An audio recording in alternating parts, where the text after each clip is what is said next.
Oregon State playing Gonzaga. We're going to have a bet for you on that game.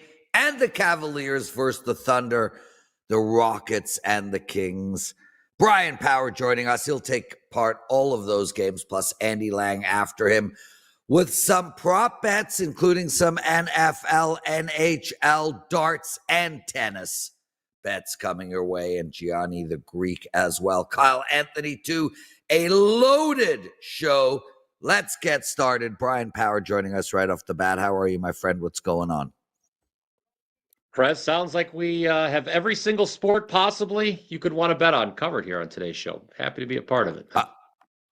Always excited to have you with us, my friend. Yesterday, I went golfing with my dad, made it to the 7th hole, and then I pulled my back and have not been able to move since, Bri. I actually pulled my back 2 weekends ago, as luck would have it. It sucked, man. I was down and out, but luckily, we've had a few more winners than losers during that stretch, so helps the back get a little bit better. I hope you're better too.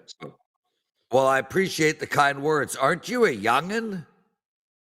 I am. It was the first. I've never pulled my back before. I actually was asking my wife to just pull the plug and say it's over. I had never felt pain like that before. I couldn't walk for like 2 days. Well, I'm sorry to hear that, Dan. Let's see if we can get this this injury live on. Ready? Let's see if we can get this on air. Here comes the video. Ready? Okay, so here's the video. Wait. I know we're in the middle of a show. Oh, shut up, Dan. Watching you operate a phone is something special. Yeah, ready? This is magical. Where is it coming now? Swing. Oh, there it is. Oh, that's so horrible. You really duffed that one, Prez. So horrible. Gonzaga, Oregon. Bri, how do we bet this game? This bet goes better than that swing there. If you go back right before Christmas, Oregon State, they were the last team in the country, Prez, to be perfect against the spread. They were 10-0 ATS to start the season. They took that record into the Diamond Head Classic out in Hawaii. Typical fashion, I chose to fade the Beavers in their first game of the tournament, and sure enough, they failed to cover. Needed OT to get by Oakland. And then it turned out Oregon State didn't cover any of their games in Hawaii. 0-3 ATS. They return to the mainland. They lose outright as 4-point favorites to Loyola Marymount, but they've turned it around again somewhat since then. 1, 2 of 3 straight up. Covered the number in all 3 of those games. So guess what, Prez? I am going to jump back on the tracks and fade the Beavers again here. Now, it is pretty rare, everyone who listens to me on these shows, that I would lay a number like this on the road. But Gonzaga is a team I think is very good, and I think most of us would agree with that. I have them power rated 11th in the country. Now, they have not been good against the spread. 1-10, or 1-9, pardon me, their last 10 at the betting window, but 6 of their last 7 wins, guys, have been by double digits. That poor ATS record for the Zags is a byproduct of the fact that they often have to lay big numbers. Now, you're going to hear leading up to tip time about this terrible all-time record Gonzaga has against Oregon State. It is ancient history. It does not matter. These teams have not played in 25 seasons. It does matter, guys. Gonzaga has the nation's second longest active win streak in true road games. They have 6 double-digit scorers and the 5th highest adjusted offensive rating in the country. I think the Zags win big. Lay it. There we go. Gonzaga is the play. Bryan Power is joining us, everyone. Bryan, I love how you break down games. And, I do question why you don't think a head-to-head matchup from 26 years ago is relevant to this game. Well, seeing as not well, the coaches were alive back then, but since none of the players were, Prez, I think we can just toss out. It's one of those things they're going to bring up, like, oh, did you know Gonzaga has lost 13 straight times to Oregon State? And then the TV, and by the way, they haven't played since 1991. So just don't be alarmed when you hear that statistic. I was doing a public service for the people, if you will, Prez. Well, there you go. Talking about 13 straight, I gotta jump in here and just make mention that Jimmy Adams has won 10 straight college basketball bets. Bill Sandoval, one of our great listeners, says we need to have Jimmy on the show. I agree, Bill. Make it happen. Call Jimmy up. I think he's in the Philippines, and let him know. that there's a spot for him on the show anytime he wants. Jimmy Adams, excellent handicapper and on a 10-0 college basketball run. Speaking of excellent, Bry, Cleveland playing OKC today, and what a sexy matchup this is. Man, there are stats galore here. Cleveland 34-5 on the season, 27-12 against the spread. Oklahoma City 33-7 on the season, but 27-10 ATS. OKC playing to the under. Cleveland, one of the best over teams in the league. These two teams played a week ago. I actually released the winner in that game, which was Cleveland a week ago. It's revenge time now. How are we handicapping this game, Bri? Yeah, best game of the NBA season by far last week, included an 84-point third quarter between the two teams. My assumption was that most people were going to flock to the Thunder, want to play the revenge angle tonight, Prez. But you look at the WagerTalk Live odds screen, at least a few minutes before we went on the air, it's been the opposite. Oklahoma City, the money's coming against them. And why is that? Well, no Isaiah Hartenstein, and that's a key absence. Remember, they were already without Holmgren, so rim protection could be a huge problem tonight for the Thunder. It was certainly a problem last week when they faced the Cavs. The Cavs were 23 of 33 at the rim in that game. That's why they scored so many points. So it's absolutely fair to worry about the Thunder at the defensive end tonight. But offensively, I have fewer concerns. When Hartenstein and Holmgren are both out of the lineup, what does OKC do? They go three-point heavy. They take over 45% of their field goal attempts from behind the arc. Now, three-point variance, whether it's college or the pros, always something you got to worry about, right? Obviously, if the Thunder go cold from deep, they have no chance of winning tonight. But no, Cleveland's smaller perimeter players, they're not great at defending the three. With the line moving the way it has, Prez, we can get the Thunder at a pretty cheap price on the money line. Yep. Minus 125. That's how I'd play it. I think the revenge angle is strong. They are not going to want to get swept by this Cleveland team. You know, tip of the cap to Kenny Atkinson. He's done a great job here in Cleveland getting this team to the best record in the league. But Oklahoma City, for my money, is still the best team in the league. So I would play them short price at home on the money line. You're not going to get a price like this on Oklahoma City at home the rest of the season. There we go. Bryan Power on OKC. Bryan, what have you not shaved? Are you growing a red and orange beard in front of our very eyes? I didn't, I'm just, that's the second time. Somebody jumped in the comments section. I forgot if it was the Power 5 or the Morning Wager yesterday and mentioned, I don't know, so when I have very little, it's just kind of stubble, but it's always gray there. So it seems, I don't know. I'll do better. I'll shave next time. You don't need to shave. I don't want to rag it for you, Prez. Dude, I don't give a crap, bro. I mean, I wear hats, T-shirts. I shave. I don't shave. You do you, Bri. You do you. You are the Prez, though. So yes, Prez or Z as you people call it. Bri, we got a great promo going. 3-day all access promo. Buy the 3-day all access, you get 1 day extra for free. Well, that's basically 25% more than yesterday when this promo wasn't around. So buy a 3-day all access and get your 4th day free. What do you got going for the clients? Yeah, and today would obviously be a great day to jump on board, Prez, because if you buy today, get the 3 days, get the 1 day added free. That covers you all the way through the NFL divisional round of the playoffs. If you want to be patient, wait till tomorrow. You can be covered all the way through Monday's national championship game, Ohio State and Notre Dame. And as luck would have it, Prez, being on the show, it's a good time for me to come on. I'm on a 28-14-1 all sports run the last 3 weeks, up 35.5 units during that time. Hasn't mattered the sport. Yesterday, 2-0 sweep in the Premier League. Tonight, I've got a 4% best bet in the NBA. Actually, my first NBA release of 2025. Prez, we've been taking it slow in the association since we flipped the calendar. It's only my second 4% best bet of the season. In fact, the first one was a wire-to-wire cover with the Bulls against the Cavs way back in November. You can get that now, WT.buzz/BP. There we go, Bryan Power. Let's get into our last game. We're going to talk about the Sacramento Kings They're hosting the upstart 27-12 Beasts from Houston. And this game fascinates me, Bryan, because both these teams are really on fire. I mean, Houston is coming into this game winners of 5 straight. They've won 7 of their last 10. They are covering 23-16 ATS on the year. They're playing a Sacramento team that won 6 straight and then lost to Milwaukee by 15. Sacramento is coming home after a 3-game road trip. I'd like to know who you're going to bet on this game. And also, I know in hockey, these teams that come back from 3-4 day road trips, that first game back is terrible spot for them to bet. I'm curious if you feel the same way about the association in that regard. I absolutely do, and I think the numbers bear that. I don't have it right now in front of me, but if you do, I know we've talked about it before in the NBA tip-off show and whatnot, that is a spot. The longer the road trip as well, typically the tougher that first home game back is. Yep. This isn't the longest road trip in the world the Kings are coming off, but it is notable. Good point by you there, Prez.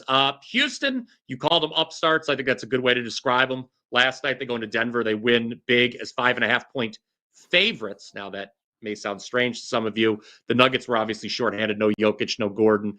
That makes it 5 straight wins for the Rockets. They're 10-3 straight up their last 13 overall. This is the second best team in the Western Conference, guys, behind Oklahoma City, who we just talked about. So even on the second night of back-to-back road games, Prez, I don't think the Rockets should be underdogs for the Kings. I know the Kings had that nice little win streak you mentioned before they gave up 130 and a loss to Milwaukee the other night. I actually happened to be on the Kings when they started that win streak, a win over Dallas, which was right after they made the coaching change.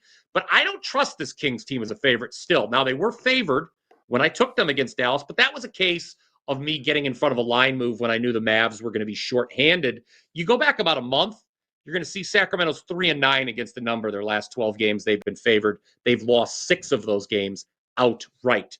Big difference between Houston this year and last. They're now a solid road team, 13-6 straight up away from home. Meanwhile, Sacramento, they've got a losing straight up record at home, 10-12. Give me the points with Houston. Better team. I give us some likes, guys. If you don't mind taking a second out of your day and hit that thumbs up button, it'd be greatly appreciated. Bryan, you've promoted, you've given out your bets. I really appreciate you doing this with us. I know you're running hot and you've had an outstanding football season. Kick ass, man. Love having you on. Thanks for doing this. Bryan Power, everybody. See you, brother. Just a quick shout out. I got a big NHL play up tonight. Look, it's a 3% play, so it's just my average unit play. But it is a money line NHL play. I think this is my first money line NHL bet in a month. I very rarely have NHL money line bets. I'm close to 63% on NHL money line bets over the last 2 seasons. I'm also on a 14-5 run in NHL. Actually, I'm on a better run. My record is better than 14-5. Let me double check. 15-4. I'm on a 15-4 NHL run, and I love my NHL play tonight. But I do have a free NHL play to give out to you guys as well going into tonight. And that's really the under in the Rangers-Utah game. Look, I'm looking to bet the under in every Utah game, flat out. This is a team that's a stone-cold under from start to finish. And I released the under in the Utah game against Montreal a couple of nights ago. That did lose. Utah put up 3 goals in that game. To give you guys perspective, that is the first time Utah has put up more than 2 goals in 6 games. They've only done it twice in their last 10 games. Just think about that. This is a team that has scored 3-1, 2-1, 2, 5-1, 2-1, 2 in their last 10 games. 1, 2, 3, 4 times they could not get over 1 single goal. And now they play the Rangers, and the Rangers are an under team too. This is a team that's gone under 3 straight games, and also a team that is finding it tough to get consistent scoring. They only put up 2 against Colorado and 2 against Vegas. They're also playing much better defensively of late. So I think we're going to see a low-scoring 2-1, 3-1 type hockey game. Under 6 is the total here. That's where we are going. Andy Lang joining us. How are you, my friend? Doing really good. Good breakdown. I like that. That's a solid look. I like when you find those teams that are just struggling to score. It's just unders galore. It's so hard to break out of a scoring funk in hockey. It really is. Well, I've been in one for 55, 40 years. Yeah, 39 years I've been in the scoring slump, Andy. I understand. We got some good plays, and the Bahrain Darts Masters starts today. Well, I know. Well, can listen, you feel the excitement? Dude, literally everybody has logged in to hear about the Bahrain Dart Championship. My parents, who are standing right there, want to know who to bet in the Bahrain Dart Championship. My dad is like, tell me, please. We can do that. You want me to start with darts or NFL? Darts, of course. Nothing supersedes darts.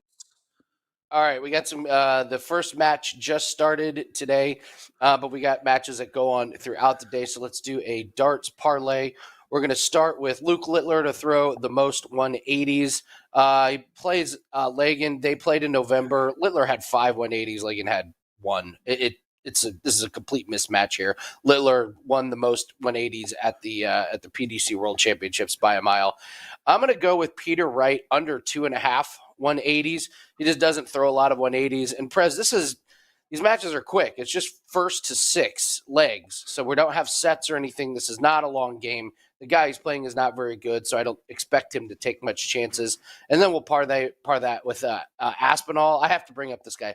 So he's facing a guy, Chao Zhang, who's only played 6 professional events since 2017. He's lost all of them, and in 5 of the 6, he got goose-egged. So talk about it. Absolutely, he's playing a top 10 guy in the world, so this will be another ass-kicking. So Littler, most 180s, Peter Wright under 2.5 180s, and Aspinall on the money line, they get you to minus 127 on DK. Okay, so just to summarize, Dad, Andy likes some guy to do something around a 180. Okay, there we go. Did I cover that well? Close. It's not 180 as in turn. It's well, that would be a 360. Score. No, I said turn half. Yeah, turn halfway around is a 180. So there's your darts info for the day. There you go. Let's turn our attention to some NFL. Andy Lang joining us, everyone. Guys, if you don't bet Andy's prop bets, you don't like money. I'd love to know. It's an interesting question, Andy, because you come on the show every day almost, Tuesday, Wednesday, Thursday, Friday. We have spoken about how great you are as a bettor for a couple of years now. I mean, literally every time you come on here, I'm like, Andy is top 2, 3 bettor we have.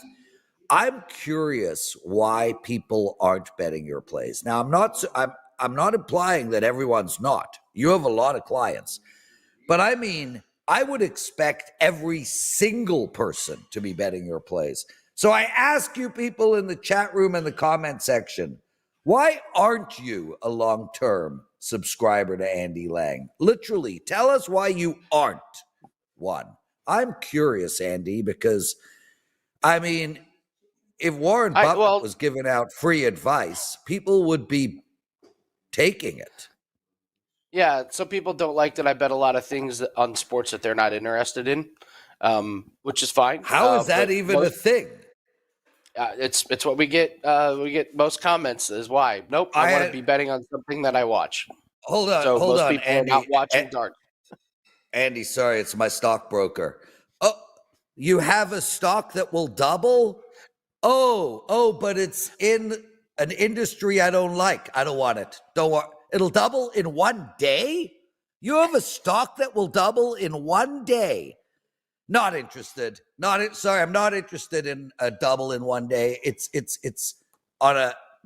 a industry that I'm not familiar with. Wow, double in one day. That's like a meme coin. What are you talking about? Your bet's double in one day. You bet minus 110, you get a 91% return in 3 hours. It's a great point. It's a great point. Let's go to the NFL. We'll see if we can catch some of these. Here's a sneaky one. Samaje Perine over 10.5 receiving yards. This guy's sneakily gone over in 12 out of the last 13 games he's played in, and 7 straight. Houston gives up 23.7 yards receiving to running backs. What's scary about this is he normally only has 1, maybe 2 catches per game. So you're basically hoping and waiting for that one play, like that called screen pass. And if it doesn't hit, you're like, oh God, is he going to get another catch? But it's been working. So, I think you keep riding with Samaje Perine. But again, if he gets 1 catch early in the game, you just like, great, awesome, catch it early. He could go in the fourth quarter and he doesn't have any targets. But he's been an integral part of the passing game. I mean, you can't ignore cashing 12 out of 13 games. So I look for Perine over his receiving yards.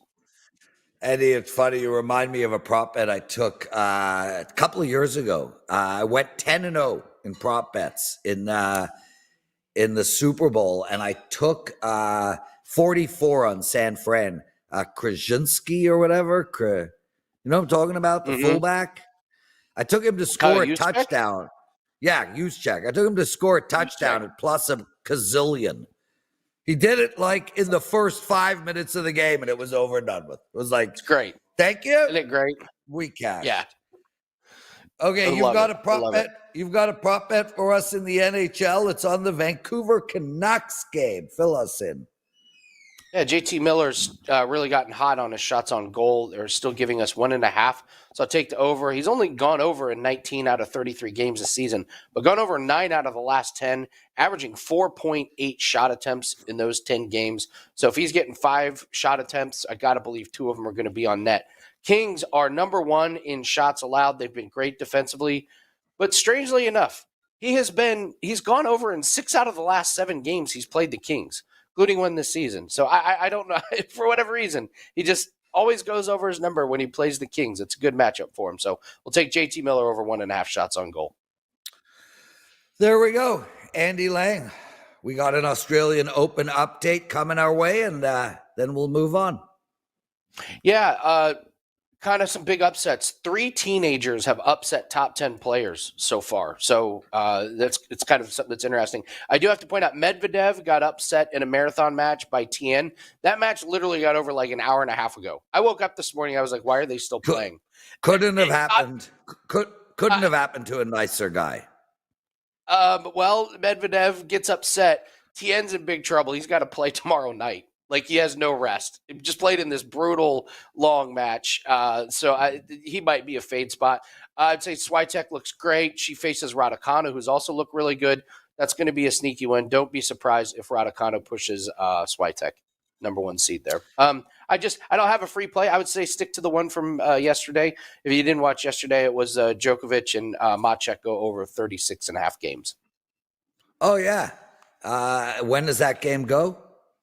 I think it's tonight. It's the Australian Open, so it's either tonight or tomorrow morning, depending on your time zone where you're at. The times get me all confused. So, Andy, what do you got to promote? The buy 3 days, get the 4th free. We have a 5% UFC play that goes off on Saturday. We had 1 UFC bet last week, easily cashed. That's a 31-19 run. So you get those. You get our NFL props. Run a 12-6 run in those the last 4 weeks. You get any NBA, NHL, golf just teed off. So any plays we have for daily round scores, you'll get those as well. A lot of really good things this weekend. 33% discount. WT.buzz/AL. There we go. Andy Lang. Great stuff. Dan, I know you're not responding to my Slack questions, but who's our next guest? Oh God, I got to put up with. I got to put up with that handsome. Kyle freaking Anthony, eh? Okay, we'll give him 2 minutes. Look at him. He's ready to go. He is. He's a freaking stud. He is. Yeah. You should see what he looks like before he uses that filter, though. Kyle. I don't know why. No filters needed. This doesn't. I don't use no filter. I don't know what I look like. A little grainy over here. No filter for me. I'm Prez. Tarzan. Okay, Kyle. I love your Twitter. You're a fun follow. Let's get into some actionable betting info, if you will. We got a UFC card coming up. Who do we bet in this card? Well, the first one we could talk about here is Umar Nurmagomedov versus Merab Dvalishvili here. You've got Umar sitting around minus 330. Come back here on Merab. The current champion is plus 260. Now, Umar, 18-0, has that Nurmagomedov last name and went out there recently and beat Corey Sandhagen. A nice showing for him, getting the takedowns, getting the opportunity to get control time, and getting the victory. But the one thing about, Umar is that his rise to the title isn't that impressive. It really isn't. I mean, yes, he beat Corey Sandhagen, but a guy that can be taken down. Prior to that, he beat Beksat, a guy from Octagon Promotion who actually dropped Umar in the first round. Yes, Umar got the victory, but not the greatest look. Prior to that, Hani Barcelos is old at this point, 2-4 run in the UFC. Nate Maness, cut from the organization. Brian Kelleher, cut from the organization, 0-4. That's not the greatest run overall. Not saying he's not skilled, but that's not the greatest run. While Merab on the other side here is sitting at plus 260, has all he's done is beaten former champions and killers. He just beat Sean O'Malley, former champion, Jose Aldo, former champion, Peter Yan, former champion, and another former champion, 2-division champion, and Henry Cejudo, who is a world-class wrestler, and Merab was able to go out and out-wrestle him. Now, the big thing here is that Umar has not had to face any type of adversity since he's been really in the UFC or anything prior. He's been able to go out there and set the pace. In this situation, Merab has the best cardio in the UFC. He weaponizes that pace. He weaponizes that cardio. He moves forward, and he continues to push that pace. And I also think that if this goes to deep water, it's going to start to favor Merab big time. And I also do believe that Merab has the physicality advantage. He's going to have the strength advantage. And I think those things are really going to help him in this spot. And now you're looking at a line sitting at minus 330. This is a big step up in competition. It's the first pay-per-view for Umar against the current champion. I think this line is off. I think this is a dog or pass spot. I like Merab here. I think plus 260 is a great number on the current champion in the co-main event. And keep in mind, guys, Kyle Anthony was on last week, and you gave out 2+ money bets. You're 2-something-1, right? You cashed a beautiful dog last week. Yeah, so we had Christian Rodriguez, which was plus 225. That cash. The other one was who was it? It was Chris Curtis, he was plus 220. He was minus 400 heading into the third round and got knocked out with 1 second left in the fight. So that also had a really good chance to cash as well. That's fighting. That's how it goes. But the read was there, and we had the right side. Kyle Anthony joining us, everyone. Kyle, where do you watch these fights? At a bar with all the women or at home with your harem? There is some women involved, but a lot of times I'm out, or I like to sit home. Sometimes I don't like to be around anybody. I like to just be focused, watching, and sometimes when my friends are taking it, I don't want to hear anything. I don't want to hear a word. I want to focus, but there are some festivities involved. Excellent. Okay, so let's get into this next fight. Reinier de Ridder. I'm guessing he's either South African or a Hollandese against Kevin Holland. Wow. What are you doing here? I always got to get you those easier names, but yes, we've got Reinier de Ridder. He's sitting around minus 120. On the comeback here on Kevin Holland is plus 100. Now, de Ridder, 2-division champion outside the UFC at 1 FC championship. And this guy is a wrestler. He's going to look to push forward. He's going to look for those takedowns and hunt for those submissions. Now, in his UFC debut, he faced Gerald Meerschaert. Gerald Meerschaert, UFC veteran, kind of a journeyman fighter, and he went life and death with Gerald Meerschaert. Now, Meerschaert, credit to him getting that, he submitted him in the third round. But to be honest, in a victory, I don't think de Ridder could have looked any worse. I thought his wrestling looked terrible. I thought his top control was not that good. His striking was not good at all. And yes, he got the victory against a 37-year-old in Gerald Meerschaert, but either way, yes, a victory, not the greatest performance. Now on Saturday, he is facing Kevin Holland. Now, I get it. Holland is a guy that does struggle defending takedowns. That is the path. And that's why I do believe this line has moved. It opened up around plus 130 for De Ridder. Now it's sitting at minus 120. And I get it. I get why that's happening. But I also don't agree with it. I mean, De Ridder, I think, is overall not very good. I don't like what I've seen from him. And I think another big thing, considering also the things I just talked about, is wrestling and how sloppy he can be. His cardio is not good. It is overall just terrible. He's got really one round of cardio and then things start to tilt off. Even outside the UFC, that has been a problem for him. And now you've got Kevin Holland, who has good cardio. This is going to be in the bigger cage, not that small Apex cage in Las Vegas. I think the footwork of Holland is going to work. I think his striking is going to work. And also, De Ridder shoots takedowns from across the octagon. He, very slow when it comes to that. As this fight wears on, I think it heavily, heavily favors Kevin Holland. And now if this fight plays out on the feet, Holland striking far more superior, faster hand speed, 3-inch reach advantage, much more power. And I think that there could be a knockout opportunity here for him. But if Gerald Meerschaert is landing big shots, who is a pure grappler with no striking, I do believe Holland lands at a much higher clip. So in this spot here, I think if you're getting a pick 'em plus 100 number in Kevin Holland, I think it's the right side here. And I like Kevin Holland in this spot. Great segment, Kyle. You break down games phenomenally. We're lucky to have you. I'm very surprised that you are not like one of the lead, UFC analysts literally on TV. Like Joe Rogan is not Kyle Anthony, at least in breaking down games. I met Joe Rogan. He did not like me. I mean, isn't that kind of the norm, or is that something different? No. Well, I go through phases. It's called the 10 phases of Lawrence. And normally phase 1, you don't like me. I'm not your cup of tea, but I didn't realize that Joe was a germaphobe, and I touched him. And that did not go well. That did not go well for me at all. So he hated you even more. He already hated you, and then the hate really started to pile on when that happened.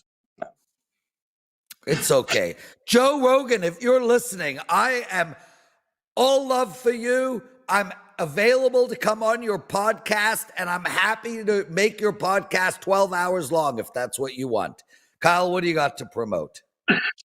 All right, so this weekend we have a 5% max bet up. We were 14-2 on them last year, and we're coming off another victory last weekend. We had a nice Santiago Ponzinibbio at plus 102, and I always talk about this. That number got to minus 140 by the time on fight night. It's always worth. That's why monthly clients, yearly clients are getting them early instead of just purchasing on Saturday. We're always beating market moves. We're always looking to put our money in strong positions, and we continue to do that. So this weekend, I've got 3 plays up. Going to be adding a couple more, probably 5 or 6 by the time fight night comes. But also, if you want to get $10 off, use promo code UFC10, and you'll get $10 off on my card for this weekend.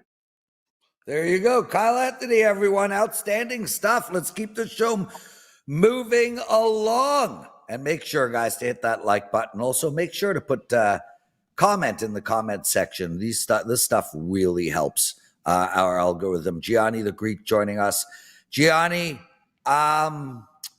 did you get a chance to listen to Kyle's UFC breakdown?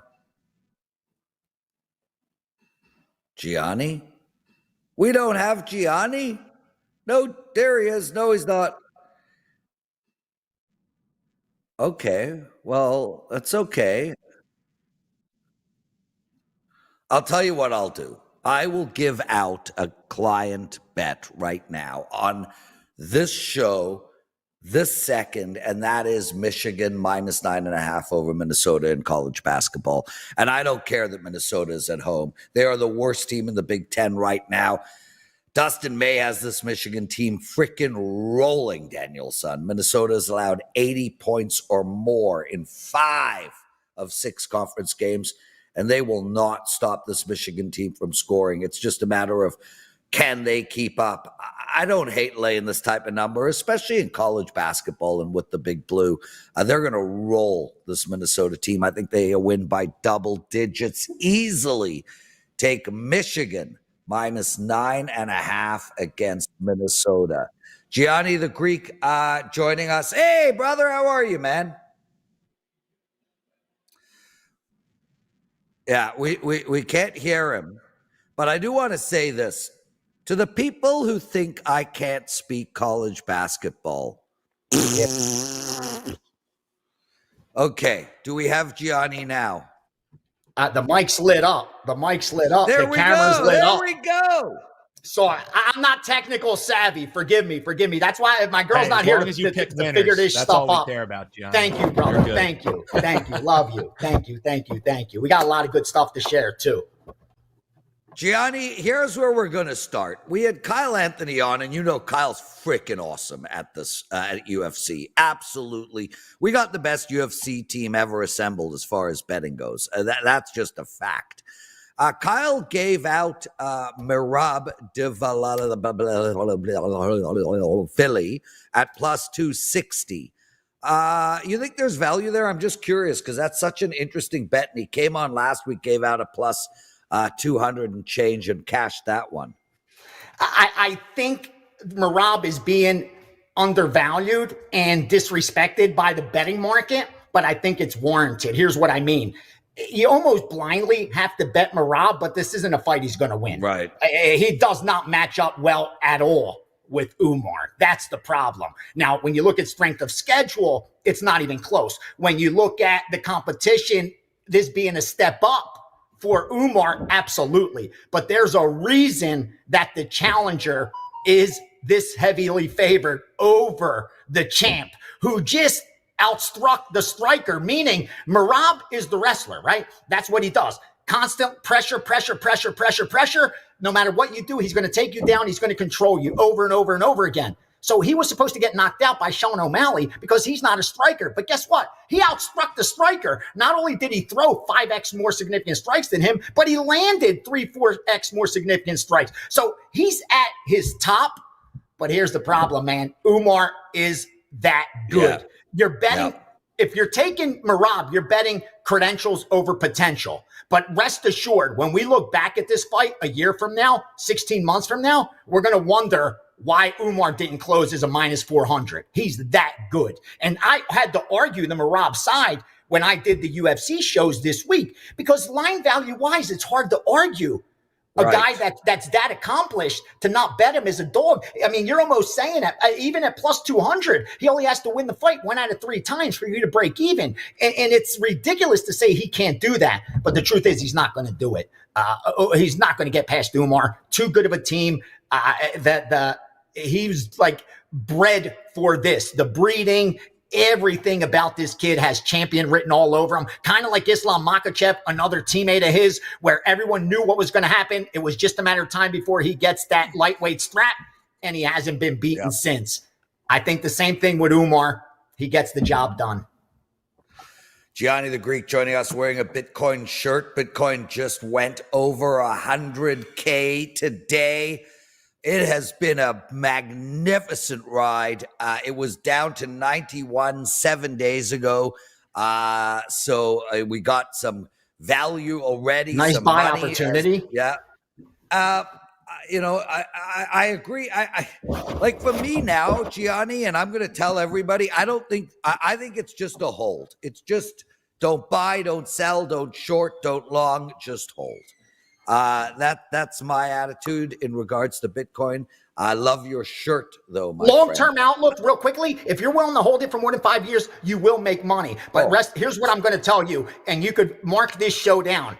It will drop. We're going to see another 60-70% drop. Yep. It happens every every cycle, after every halving. I disagree. I think it gets to 130, 140, above 120, and then you're going to see the dump. It happened every time. I just think, why wouldn't it now? I'll tell you. I will tell you why, Gianni, because I've obviously been, I obviously crypto. I play in crypto. I've made a lot of money in crypto. And the difference between the drop that is coming, and I agree with you, there is a drop coming.